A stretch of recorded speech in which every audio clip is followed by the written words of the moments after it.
My sisters and brothers, I greet you all with the love and peace of the Lord.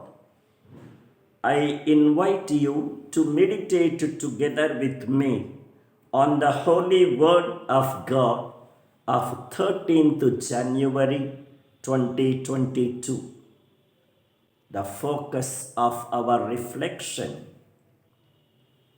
Many times in our life, things happen against our expectations and calculations. Instead of questioning God's ways, it is better to be humble and surrender ourselves to His holy will. In the first reading from first book of Samuel, we have a very interesting episode. The Israelites were defeated by the Philistines. Then they bring the Ark of the Covenant of the Lord to the battle camp and fight again, being dead sure of their victory. But again, they are defeated worse than before. Even the Ark of the Covenant was captured, and the two sons of Eli, the priest, were also killed. This looks very strange and even very discouraging. They trusted in the presence of God through the Ark of the Covenant, and they expected that God's mighty power would defeat their enemies. But not only did they lose the battle, but also the Ark itself was captured. Does it mean that the Lord is not powerful? Does it mean that He is indifferent? Does it mean that the presence of God makes no difference in our life battles against evil? Nothing of these. Perhaps the point here is the need for humility, trust, and surrender.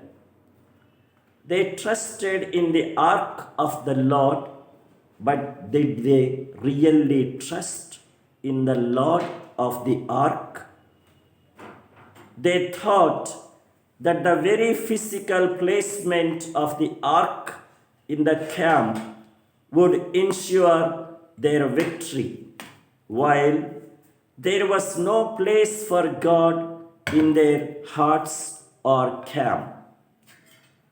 They expected a magical display of God's power, but did not allow Him to personally take control of the situation.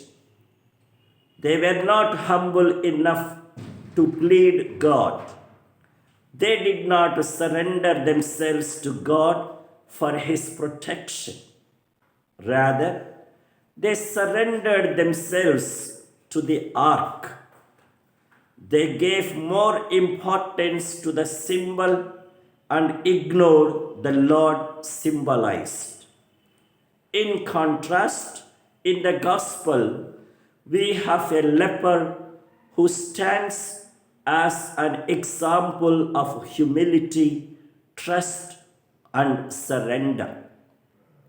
He was humble to realize his misery of leprosy and the need for healing. He was humble to implore Jesus and kneel before Him. He was humble to respect Jesus' freedom, saying, "If you will." He trusted in Jesus' power as well as mercy. That is why he says, "If you will, you can make me clean."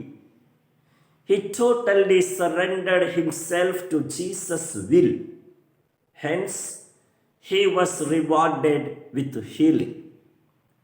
Jesus was personally moved with compassion, stretched out his hand, touched him, said to him, I will be clean, and thus healed him. And now the direction and the directive for our life. How much of my life is directed by humility, trust, and surrender?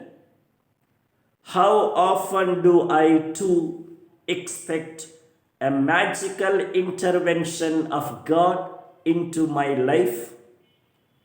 Am I stuck only to images and devotions without a personal relationship with God?